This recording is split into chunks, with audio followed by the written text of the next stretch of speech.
Okay, well, this is the moment of truth. Rich, I have 3 whites in front of me. I'm a little bit nervous, but it's mostly excitement, really, because I've got to, for the other Richard, I've got to prepare, how many pages of notes? I think we sort of agreed you're going to write an essay on each my wine. God. How acidic is it? Are you getting real fizz of acidity? No, I'm not. £4.99. The Riesling is. That is absolutely extraordinary. Little by little, you're making great strides. Plenty on the nose. Plenty of what on the nose? Right, yeah. It's red fruit. Dear, oh dear. Red fruit, black fruit conundrum. This comparison thing is such fun. It really is. I can only say this should be the claret. And it is. Oh, my word. Shit, I've forgotten which is which. I'm going to go for it. 1 is South African, 2 is the Chianti. Excellent. Wrong. Oh! No, it was so close. Oh. You're not quite at distinction level. You're beyond the ordinary pass. Oh, I'll take that. Can we really feel 2 things? The price, because remember, price and value are 2 different things. Does this taste like a wine that's twice the monetary price of the other wines? And do we feel it's better value in terms of quality? I look forward to hearing your feedback on the wines, Oliver.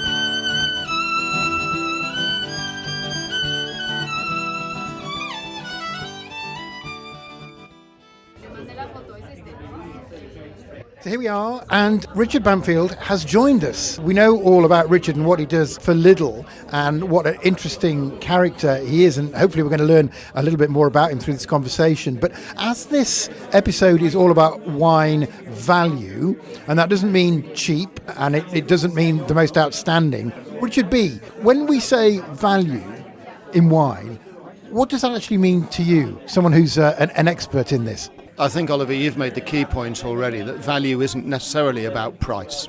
Value is about much more than price. It's the ratio between quality and price. And I would say you can find value in class growth claret, and you can find value under £5 in a shop like Lidl. Value is all relative. And I see my role as a master of wine, partly, and as a communicator about wine, my biggest challenge is finding wines that taste like the most expensive wines in the world, but cost half as much. And that, to my mind, is value, because it's relative. But as I say, you can find that value at all price points for me. It doesn't really matter. I can demonstrate that. If you look at the shelves of supermarkets in the UK, you can find wines at under £5, which I would argue offer value because they're still good wines. You can find good wines at under £5. But if you pay a little bit more, if you go to £8, £9, you might find wines with a bit more personality, a bit more character, maybe better definition of their provenance or their grape variety. You can find Côte d'Rône, for instance, that have many of the characteristics of a Châteauneuf de Pape. The Châteauneuf de Pape costs £20, the Côte d'Rône might only cost £7 or £8. So that, to my mind, is value. Value it's a relative concept, and you need to put it in the context of the category as a whole. Is there a sort of Goldilocks zone? A wine is good enough to excite my taste buds, which are becoming more and more mature, but it's not so expensive that I can't really appreciate it, as my palate is not sophisticated enough. Is that fair to say without being too hard on myself? I always think it's quite difficult to calibrate your palate with one single wine. Now, you're going to think that I'm saying this as an excuse for me to have several bottles open at any one time in my house. But I do. It's the way I taste. My job is wine tasting. I do an awful lot of wine tasting at home. So I do always have several different bottles open. But even if I didn't, when I was a Master of Wine student, I would have more than one wine bottle open at any one time. Understanding value, understanding differences in quality is all about comparisons. Before we came on air, Richard was talking about Chablis and Chablis Premier Cru, which I understand you've covered in a previous podcast. And you taste a Chablis Premier Cru, which may only be £7 or £8 more than the Chablis, or 20% more expensive, but you're conscious of a leap in quality. You can tell. And this is the advantage of tasting wine side by side. So I would recommend to anyone who's trying to understand their palate, understand quality, appreciate the factors that contribute to quality and value, taste wines in context, taste them against their peers. That means in practice, that might mean tasting side by side, a less expensive Chardonnay from Bulgaria, for the sake of argument, maybe something slightly more expensive from a lightly oaked Chardonnay from Chile, and then maybe a Macon Village or a Bourgogne Chardonnay from Burgundy. And you taste those side by side, and you understand the differences between them in style, and you can equate that to what the wines cost. Now, it may be that when you do that, you find that actually your palate and your taste, your subjective judgment on the wines doesn't fall in line with the price. You might find you actually prefer the less expensive one. That's fine. In that case, you found a bargain and you're happy. I think we learn this way. And as wine professionals, we're taught to assess wines as objectively as possible. And I think the WSET has done a wonderful job of giving us the tools and the systematic approach to do that.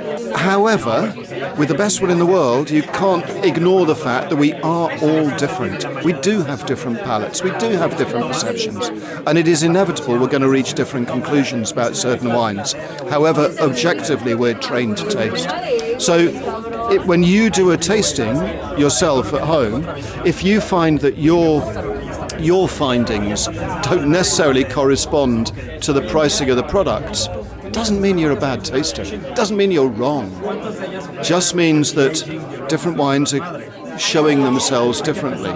And the more we taste, the more we compare, the more we learn, the greater our memory and recollection of wine, then I think the more we understand both our own palate and how our own palate fits in with the wider wine universe.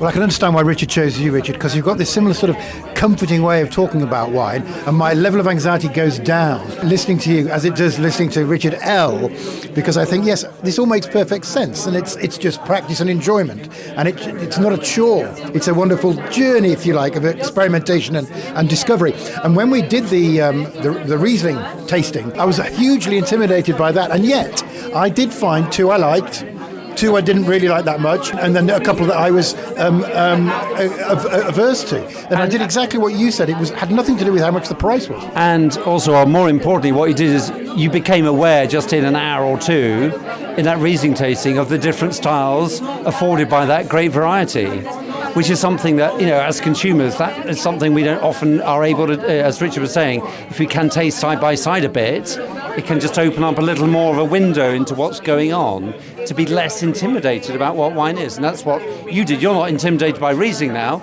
because we spent 2 hours doing Riesling.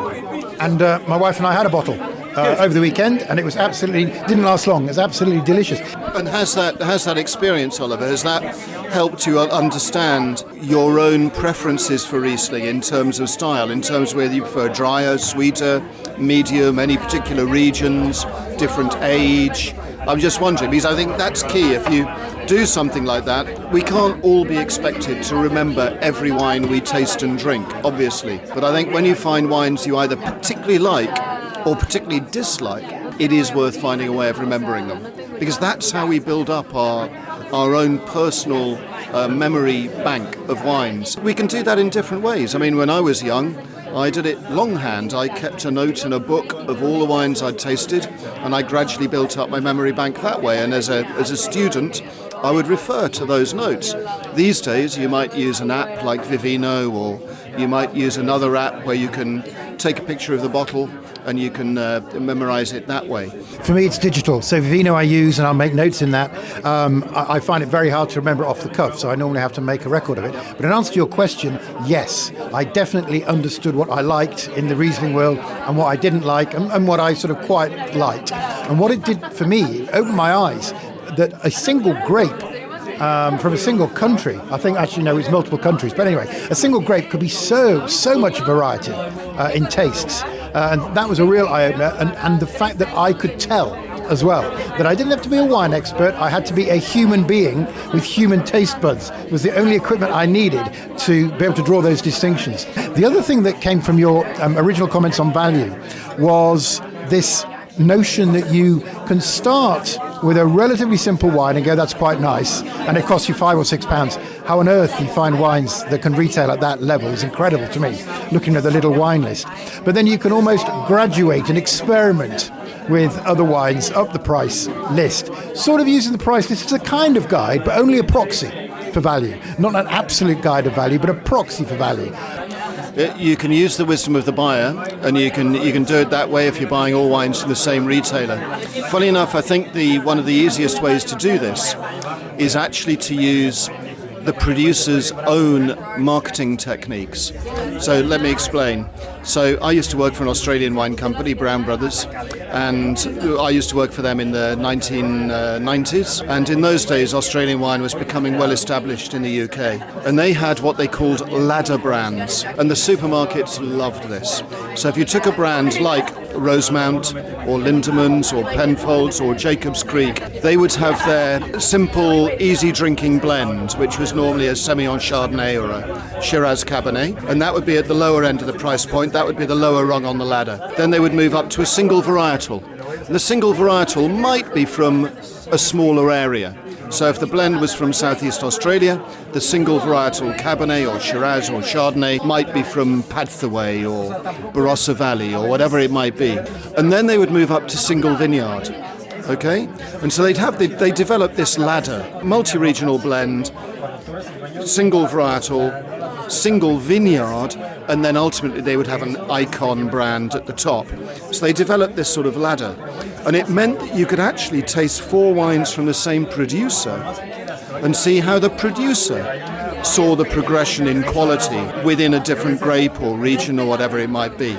And that was actually really helpful in terms of training your own palate, whether you agreed with them or not, but also seeing what the producer saw as added value at each level. And part of the added value was provenance, and part of the added value was price, because obviously you were going up in price at the same time. And even now you can do that. You can go with, particularly with Australian brands, you can go into a shop and you might find Jacobs Creek or McGuigan or a brand like that at 2 or 3 different price points. And so you can taste the same grape or blend of grapes at different quality levels from the same producer. Richard, just this leads us beautifully into your role at Lidl. I mean, just to be clear here, you're not the buyer, you're a consultant for Lidl. And one thing you do a lot of, obviously, your name appears on many Lidl wines. You have the Bampfield rating score, correct me if I'm wrong, generally between 80 and 100, which I guess chimes in with the general rating score for wines, where in the premium world of wines, we're generally sort of 90 to 100. So I'm guessing most Lidl wines are in the 80 to 90 range. Is that right? That's true. We use the widely recognised 100-point system, which is recognised worldwide, and that's why we use it, because it's the one that most people are most familiar with. A bit like FIFA? In a way. I don't think it's perfect, but it serves a purpose. The key at point of sale, the key is giving the shopper more cues to help them buy the right wine. In practice, on the 100-point scale, if a wine scores less than 80, the retailer probably won't use the score. But if it scores over 80, normally they will. And if you've got 2 wines next door to each other on the shelf at a similar sort of price, and one scores 83 and the other one scores 90, well, that's information that's data that the shopper can usefully use. So brilliant to look at the list of wines on Lidl's website and to be reminded in terms of, we're not necessarily talking value, I appreciate that, but in terms of inexpensive entry points into wine. I spotted a wine the other day, even listening to Jaws, my screen reader on my computer, saying £3.29 for and I was thinking, hang on, £3.29 for a bottle, but it was Pinot Grigio, whatever it was, doesn't matter. My first thought was, hang on, nearly £3 of that is tax. Can we really be finding serious consumer in terms of some quality of wine for something that effectively 90% of the money is going to the taxman in the UK? I know it sounds ridiculous, but it's not at $3.29 that the value lies. We do regular blind consumer tastings with Lidl, where we serve, say, 4 wines, with the most expensive being something like the Saint-Emilion Grand Cru, which is about £14 or £13 on the shelf, and the cheapest being a Pinotage from South Africa, which I think we now sell at about £4.49. And it is amazing how often people prefer the Pinotage at $4.49. It's good wine at $4.49. That is value, much better value, I would argue, than the wine at $3.29. I love the way that both you and the other Richard have just extracted the snobbery out of wine. It makes me feel so much more comfortable and at home. There's no snobbery or elitism. It's just the desire that you both seem to have is to connect people with the wine that's going to give them most pleasure, which is rather lovely. Totally agree with all of that. I mean, in my teaching at WCT School London, some of the students that come in, I've noticed, particularly the evening courses I teach, often you have middle-aged folks walking over London Bridge from the City of London who think they know a bit about wine, they got a bit of money, and they get a bit snooty sometimes about some of the less expensive wines that we show, and sometimes I hear them laughing at them, and I get very, very cross. And I say, come on guys, this wine, this supermarket Chilean Merlot, is a far more important wine than your Saint-Emilion Premier Grand Cru, whatever, not least because, it's made in volume and it's going to affect more people's lives than the few people that are going to taste that elitist wine. Don't get me wrong, I love fantastic wine. We all love wine, but the point is, and this is Richard's ethos, clearly, with his work, with your work, Richard, at Lidl, is that wine absolutely can be appreciated at all levels. Richard, I think there's an easy answer to that to my mind, and I genuinely believe this, and this is something that every master of wine has to learn. It's critical, is that in order to appreciate really good wine, you have to understand what less good wine tastes like. Otherwise, you have no comparison, you have no control, no starting point. Anybody who genuinely wants to learn about wine must know what inexpensive wine tastes like. Otherwise, there's no point. Otherwise, if you only drink Chateau Lafite every day, then you know that's fine, but ultimately it's going to be unfulfilling because you don't actually appreciate how good it is. You only appreciate the Chateau Lafittes if you also know what the Chilean Merlot tastes like. Okay? And even then, you may find you prefer the Chilean Merlot to the Chateau Lafite. Just because it's 100 times the price doesn't make it better wine. Okay? So we have to remember that it's all about context. And in all the tastings I do for public and professionals, I make sure that we look at wines, less expensive wines, as well as more expensive wines. Because it's only by the comparison that we really learn. This is why I struggled all the way through the 90s with Tottenham Hotspur, Rich, so I could enjoy the glory years, so relatively. We must ask Richard, finally, for some recommendations from Lidl, because what Oliver and I are going to do on the back of Richard's advice here and everything he said this evening is pop off to Lidl, grab a few bottles at different price points and start tasting some of these things and getting our palates hopefully tuned in with value, be that price point low, medium or high. So Richard, any recommendations? So in the current wine tour, the Lidl wine shelves, I would say split in two. So the bottles that are standing up on the shelf are the wines that are there all the year round. In the crates, the wooden crates, you've got bottles that are lying down. Those crates, normally, and above it, there's a picture of me, and it says Wine Tour. And with the Wine Tour, it says, when it's gone, it's gone. And those are wines that come in for just 2 months. Okay, and we rotate that 6 times a year. The core range is much smaller than other supermarkets, only just over 100 wines, which I would argue is a good thing because it makes it easier to make a choice if you've got a smaller selection to choose from. By and large, the Wine Tour, the price point will be set slightly higher than in the core range. So the wines I'm going to recommend to you are actually a combination of the two. And so in the core range, I think wines worth looking out for. There is I mentioned this Pinotage from South Africa. Okay, it's just a Cimarosa Pinotage. Okay, you'll be surprised. Quite a lot of wine. Moving up a little bit, we've got a Chianti Reserva. And the Chianti Reserva in the core range is it's $6.49 now. And it's extraordinary. It is complex, it's mature, it's got tertiary characters, it's real wine at $6.49. It's astonishing. And in the reds, I would also pick out the Saint-Emilion Grand Cru at, maybe it's $12.99 now. It's proper wine, again. It's a proper Saint-Emilion Grand Cru. It tastes like it, really nicely balanced. It will improve with age, as any young Bordeaux will. There's a white from the core range that I'd recommend as well, and that's the Mosel Riesling, which is $4.99. I cannot believe the price again. I cannot believe that price. It's extraordinary.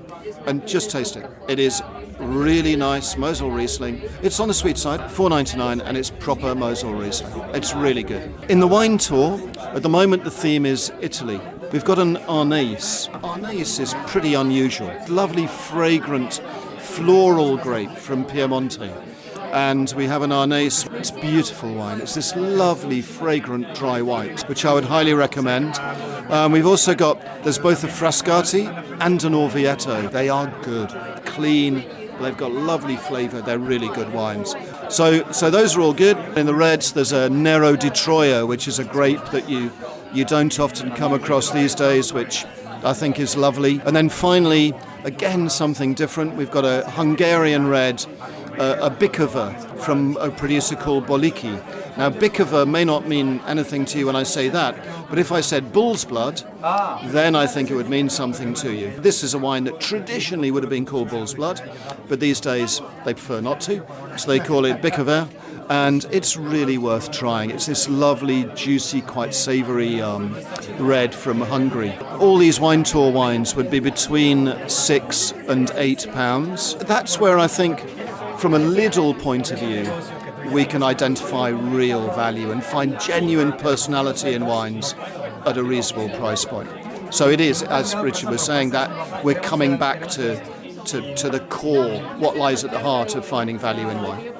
That sort of sweet spot. That is loads to try, Rich. We're going to have to narrow it down a little bit, I suppose. We've got all of them. Well, our work is cut out, as I thought it might be. Oliver will be writing tasting notes on all the wines. Absolutely. And you'll hand in your homework to Richard B, and we'll see how you do. Yeah. We do owe huge thanks, Richard. I mean, just incredible to be with you. Your knowledge, your friendship, your approach, your values, which is why we want to invite you on to cover this specific topic. Just huge thank you very much. Yes, indeed. May I add mine to that? You're definitely a friend of the wine list and have a similar ethos to introducing numpties like myself to wine as well as experts. Thank you so much. Well, many thanks to you. I think what you're doing is critical. I love the way you're approaching this in terms of being useful to the shopper. That's what it's all about.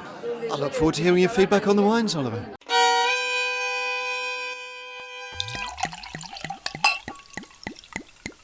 Okay, well, this is the moment of truth. Rich, I have 3 whites in front of me. I'm a little bit nervous, but it's mostly excitement, really, because I've got to, for the other Richard, I've got to prepare, how many pages of notes? I think we've sort of agreed you're going to write an essay on each wine that Richard B was recommending. So what we've actually done, as you alluded to, we would need to pare down his recommended list, which we have done, to 6 wines, 3 whites, 3 reds. And we're going to do a little bit of an exercise here. I know the wines and the order in which we're going to taste them. This isn't going to be a totally blind tasting experiment because obviously we're still dealing with your score from season 1 for the blind tasting. Yeah, I've got something to build on. To build on. So the 3 wines that we're tasting, just so you're aware of the 3, but this is not the order necessarily that we're tasting in. We're going to, you heard Richard talk about that extraordinary, in his words, Riesling from Germany. Yep. So that is in our little flight of 3. Based on what we know from the Riesling Ep5, the most characteristic thing about Riesling is what? What structural thing does Riesling have loads of? Because it's in northern Germany. Yeah.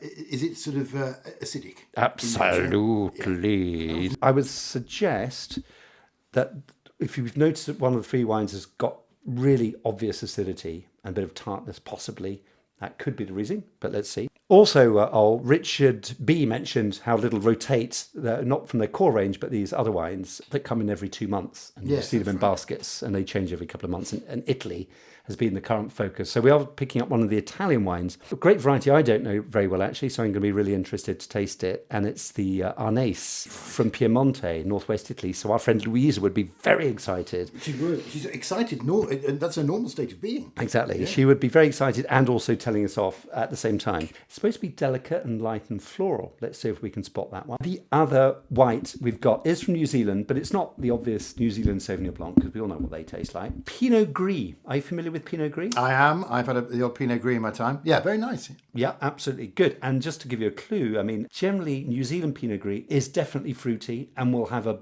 more body, more texture than a Sauvignon Blanc, which can be quite thin, again, because of the acidity, going back to that acidity thing. So of the three, we should have one with a backbone of Germanic acidity. We should have something light and floral that reminds us of Louisa, and something from New Zealand that's not Sauvignon Blanc, but probably is fruity and kind of a bit more intensity on the palate. So should we have a go? Yeah, I think you've done your homework brilliantly here, because I really should be able to differentiate here. What good fun, actually. I'm now not nervous at all. Good. I'm just about to have a drink with my old chum. Let's have a little ching. Wine number one. I imagine they're all pretty pale lemon anyway. Is it nice and pale colour? They are pale. And, the middle one seems to be the least pale. Okay.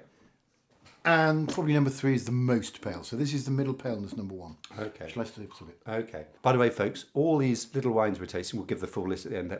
These 3 white wines are all under £10. Okay, we're talking $4.99, $6.99, that sort of thing. Okay.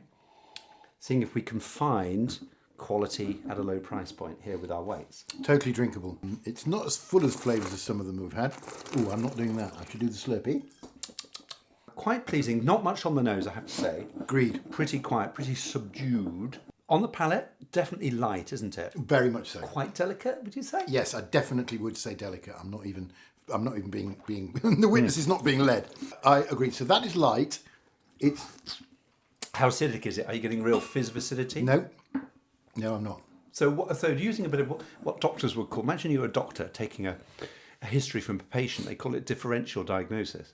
Start ruling things out. Yeah. You rule anything out? So I was going to rule the Riesling out on the basis of acidity. Let's go to number 2. Oh, this is great fun. So number 2, you were saying, is this a little bit more colour or a bit less colour? Little more. Okay. They're very, very pale yellow.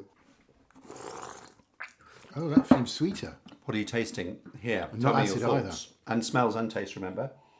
Again, pretty light, pretty delicate on the nose. Yeah, I was going to say floral. We've gone from a nose of, on the scale of 0 to 10, we've gone from 0.1, it's nose number 1, to about 1.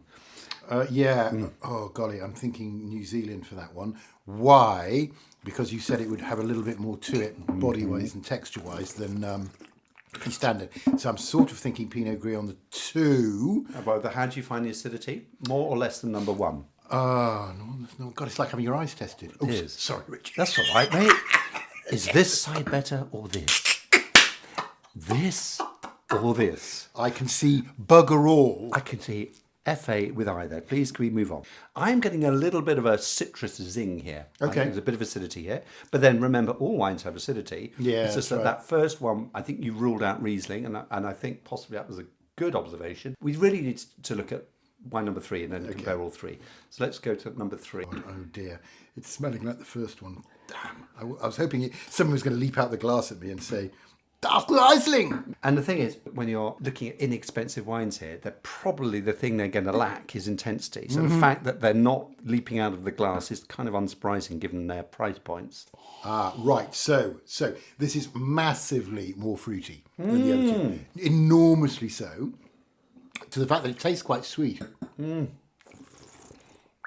Interesting to say about sweetness, because let's go back and just concentrate on sweetness. Wine number 1, dry as a bone. Correct. And nice because of it, actually. Absolutely. Wine number 2, off dry, I would say. So perception of sweetness still finishes when the tastes disappear from your mouth. Finishes dry, starts off a tiny bit sweet. And number 3, even more on the sweetness, but again, actually a bit more sweetness at first entry, as it were. But again, it's fading away now. It has a slightly longer finish, number 3. Yeah, it does. And number 3 also, you notice the intensity of the fruit. Definitely. Yeah, I agree. And it's now drying on the finish. So again, off dry. So the wines 1, 2, and 3 are dry, and off dry. Where are we getting the most acidity out of those 3? Right, it's not number 3 for me. It's definitely not number 3. So I'm going to taste them again. I might be changing my mind about acidity. I think it might be number 1 now. So I'm starting to change my mind about whether that could be the Riesling. How do you find the acidity in wine number 2? You just skip number Similar. Can I help you out here, Rob? Watch this. Wine number 1. Not much saliva dripping into the spittoon. Wine number 2. God, this is going to be absolutely awful to watch. Let's see. Oh, that's absolutely gross. But scientifically, a bit more. Quite a big dribble there. Wine number 2. Number 3. A little bit, but not much. Which one of those 3 wines 2. did you see the most saliva? 2. By country mile. By a country mile. So differential diagnosis? My differential diagnosis then, I will go 1 Italian, 2 Riesling, 3 the New Zealand, I think. Pinot Gris. The Gris. Ollie, you've gone from 0% in season 1 to 100% in season 2. You have no idea how thrilled I am. My hand was held very gently and delicately through that path, but I got the New Zealand one really quick, almost instantly, and I'd ruled it out. And then I went back and did my differential acid, and I would have probably gone for 2, but seeing saliva dribble out of your mouth was both quite revolting, but also quite instructive. And now I've tasted 2 again, I get it. So I think I can't give myself 100% because I was really guided very well. But I'm happy to give myself, say, 60% and a B. I'm over the moon with the result there, Richard. And thank you for guiding me. Well, only a little bit of guiding. We got there. But again, let's just look at these price points. The Riesling, which is a classic Riesling. This word typicity, it really does taste like a Mosel Riesling. It's light, it's floral, it's got that Riesling acidity, it's fruity, it's a bit off dry, bit of residual sugar there. In our Riesling app, we said often you get, and particularly in the cooler parts of Germany, like the Mosel, you have a bit of residual sugar there to balance the really high natural acidity because of the very cool climate there. So yeah, and it really does taste decent. £4.99. The Riesling is. Yeah. That is absolutely extraordinary. Well done, Richard. And also well done, Lidl, I guess. Absolutely. That's amazing. That really is. $4.99, 10.5% alcohol. So it's low alcohol on the low side as well. Very good. So that was that. That was the Riesling. Number 2, right? That was number 2. Wine number 1. This is Oh, you're right. Light floral. light and That's what floral. we said. I should have remembered Louisa. Light floral, but exciting. Delicate and light and floral. It's not, remember when we were complaining slightly about the Gordon's house? No disrespect to Gordon, the greatest wine bar in the world. It hasn't got any of that wateriness that the Gordon's got slightly on my nerves about. Yeah, absolutely. This was another thing. Little by little, you're making great strides. And it really... I'll be the judge of that. Because the general point I wanted to mention with the Reds, when we get to the Reds as well, is how do we assess quality here? Richard talked about wines having character. And can you get character when they're £5 a bottle or something? For another one for me is intensity, particularly with fruit. If a fruit lacks intensity, it's going to be watery. And so therefore I've got my wateryometer out, and I can't actually I don't find these 3 wines too watery. Not at all. Not compared to... It was the first thing I thought of when I tasted the Gordon's house. And I didn't want to use the word watery. It didn't sound like a word that you should use. But it was. It was like... I used to have my Ribena very strong. My mother used to not like that. Neither did my dentist. But I used to have it quite strong. Yeah, me too. Yeah. Really? Yeah, nothing worse than watery fruit juices. Diluted, awful. Yeah. Rather have plain water. Correct. Than something pretending to be juice. Yeah. And so constant battle, the concentration of my Ribena with my mother. God bless her, still going strong. But yeah, that's right. You might as well just have water to refresh you, because if you want to taste something, you might as well have a decent slug of it. Wine number 3, which you copped immediately. Yeah, that was nice. I was starting to get a bit worried and upset, slightly tearful. What I was trying to do is work out the difference in acidity, so I was concentrating probably too much on one quality, right? Yeah. But I was very pleased that they weren't watery. But then I got a slug of this and I thought, New Zealand. Absolutely. So the Italian, wine number 1, the Italian, $7.99, that sort of thing, £8. So we've gone from £8 wine 1, £5 for the Riesling wine 2, $6.99, £7 for the Pinot. It's £6.99. It's from Gisborne. That's a wine region in the North Island of New Zealand. It's got the most alcohol of the 3 wines, 13%, but that's perfectly manageable. And again, that's contributing a bit to the weight. It's definitely got a full amount. So all these words that you keep using weight and full and balance, I'm starting to understand what you mean. And you can intersperse them with words like watery, which describe it as well. But when you say full, and I taste this, I know exactly what you mean. There's more going on. There's simply more taste More to more flavour more to flavour. it. Yeah. Gosh, I know what you're going to do next. You're going to say in terms of value, because the fiver wine, that's a Riesling, isn't it? The one that costs £5. It blows me away in terms of value. But then £2 more, actually, in the great scheme of things, is not a lot of pence. It's 200. Yeah, I would, have a Richard B would calculate the value here. I would give these all equal value ratings. I think they are all top value. The difference, for some people, the difference between $4.99 and $6.99 might be really important. In which case, there you go. There's your Riesling. Take it home. Yeah. Absolutely. But for £2 more, I'm not saying it's a better wine. I'm just saying it is of equivalent value with its. Frankly, its intensity, it's lovely fruit. There's nothing dumbed down or kind of bargain basement or deep discounter, which Lidl is. That's the generic term for Aldi and Lidl, deep discounters. It's just remarkable. This is genuinely good quality wine for well under a tenner. I'm really blown away. I might even stick my neck out and go, I would buy the Pinot Gris. It's sort of the middle price point, but it's so delicious, so full, so fruity, so tasty. So it appeals to me because obviously taste comes into value as well, doesn't it?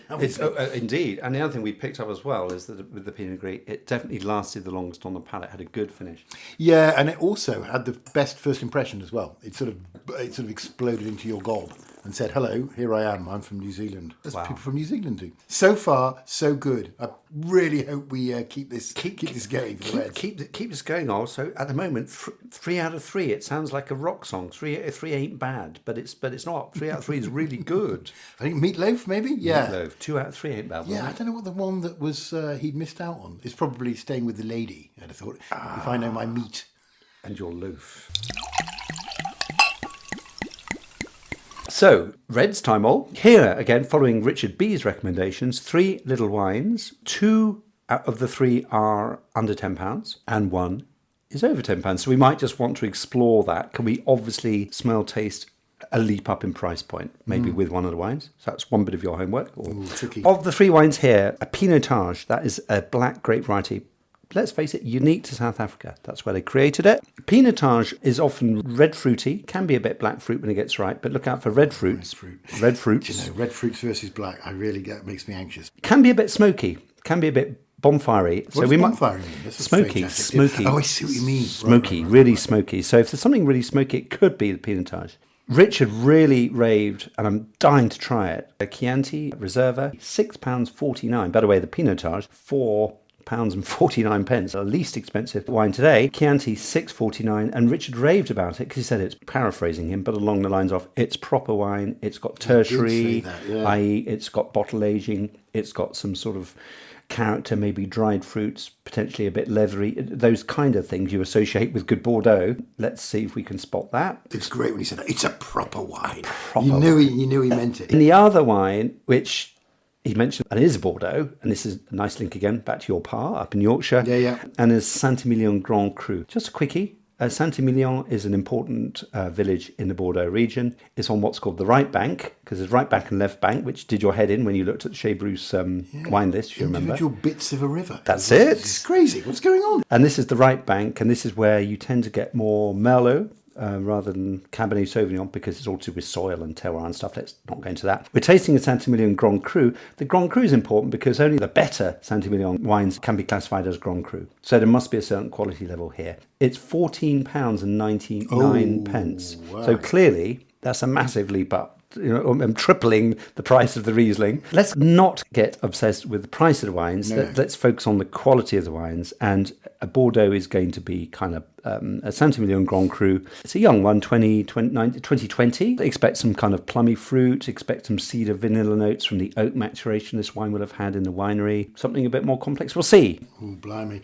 So the anxiety level's just gone up a little touch. So we've got a Chianti, we've got a South African new grape, and then we've got a relatively classic claret, which I should be able to remember from my childhood. I'm worried that my differential diagnosis is going to be different, but on my experience of the whites, I'm not worried that I won't be able to see differences in the wines I'm going to taste, if you see what I mean. Yes, so wine number 1, Oliver. Let's just smell it, let's taste it, let's discuss it. Nice ruby colour. Yeah, they're all very similar. Okay. Plenty on the nose.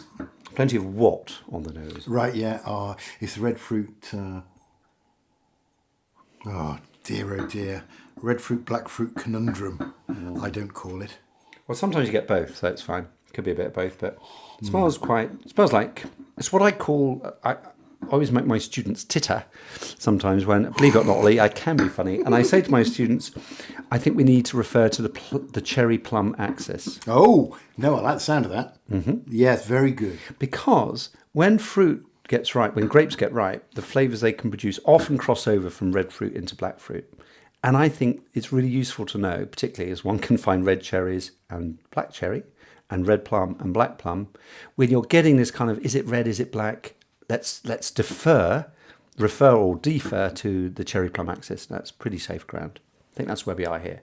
Oh, right, okay. So that makes me feel a little bit better, because if you're saying we're on the axis, that tends to mean there's a bit of both. Yeah, okay. Well, let's go for that. Oh, I haven't tasted it yet. Hang on. Oh, golly.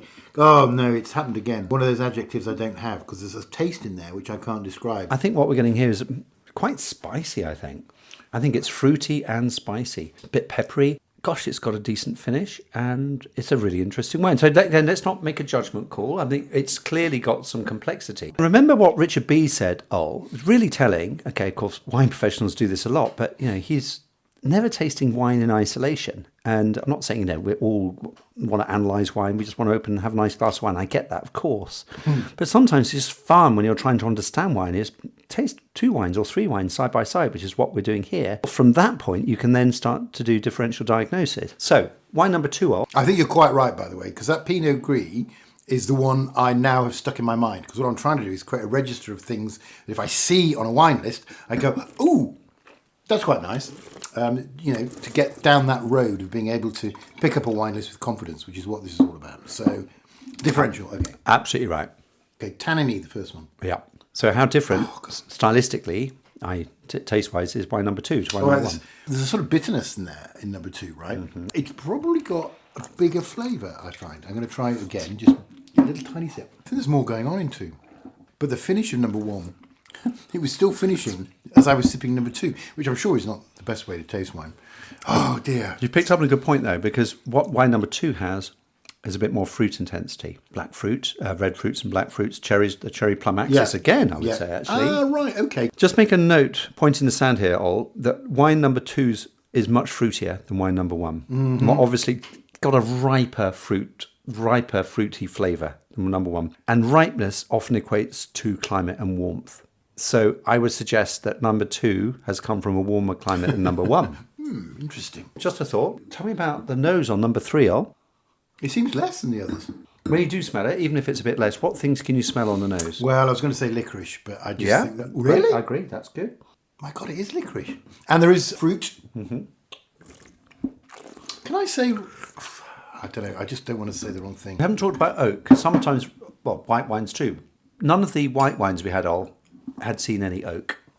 Okay?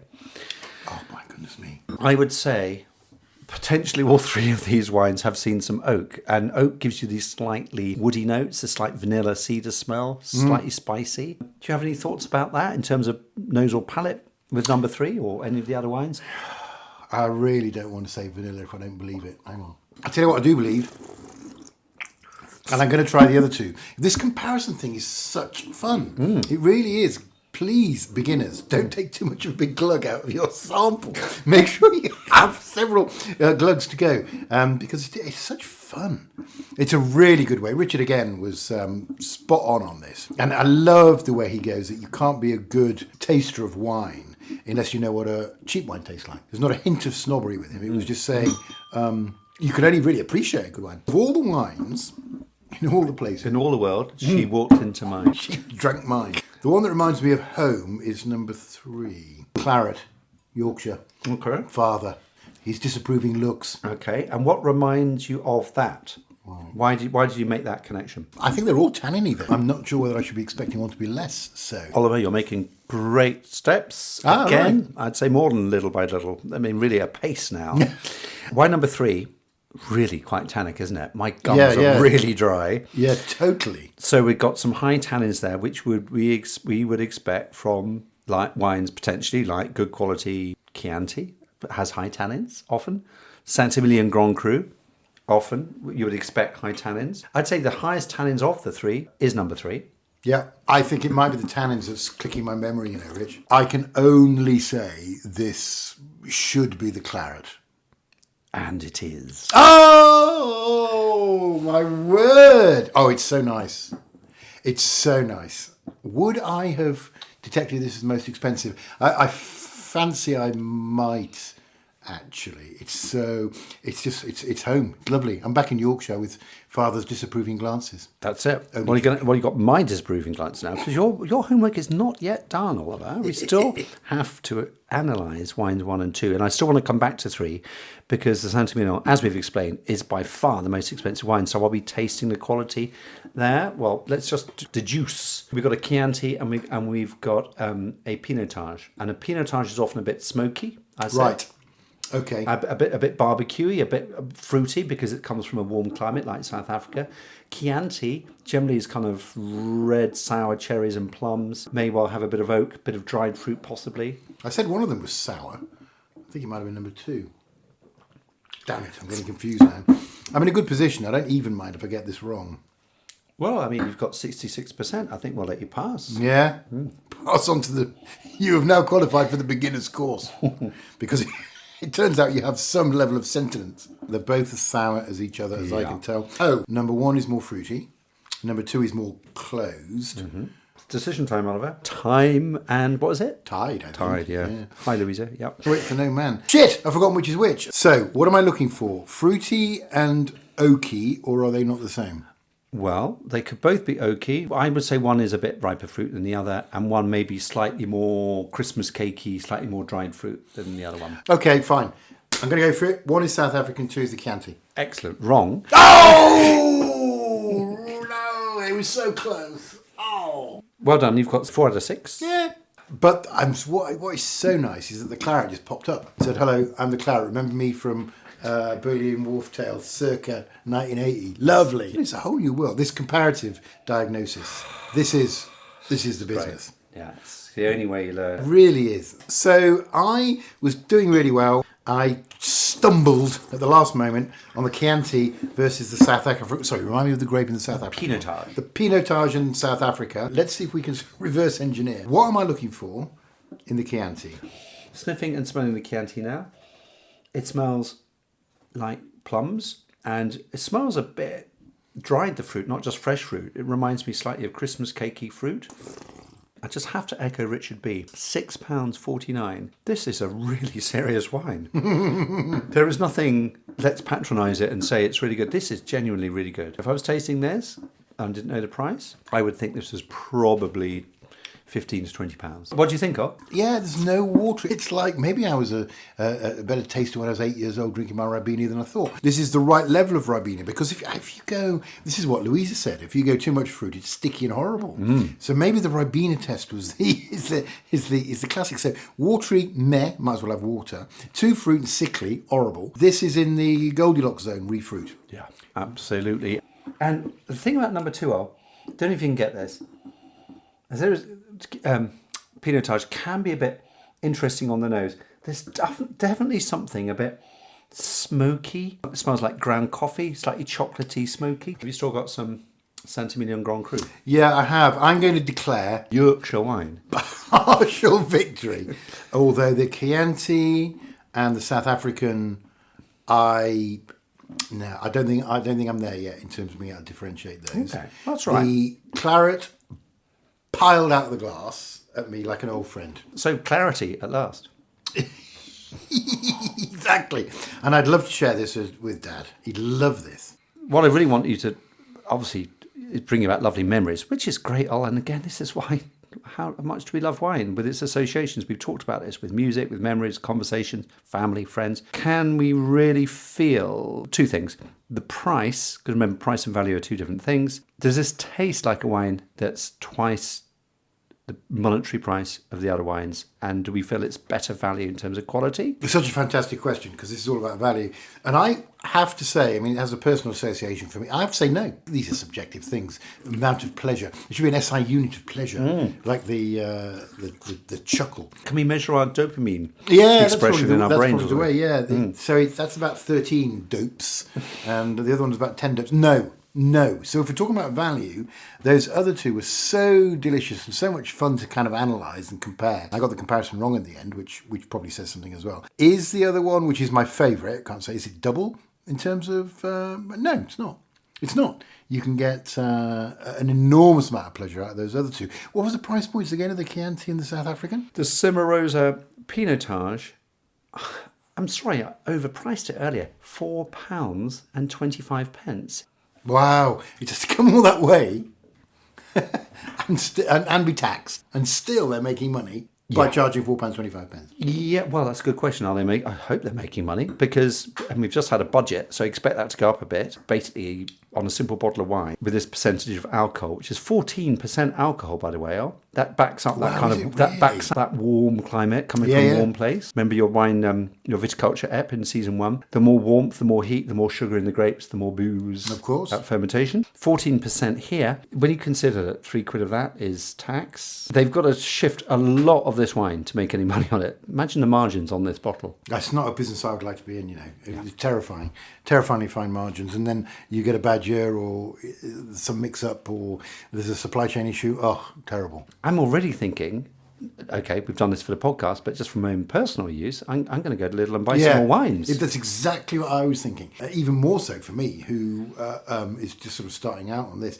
That Claret is amazing, but I still would be very happy with that Chianti, and in fact the South African wine as well, at that lower price point. And you know what? I know it sounds a bit wishy-washy to say everyone's won. There's no losers here, but there literally are no losers. I agree. I think in terms of value, they're all brilliant value. And I'm going to stick my neck out and go for the Pinotage, actually. It's so close to Chianti for my uncultured tongue. And it is, less than half, so much less than half of the Claret.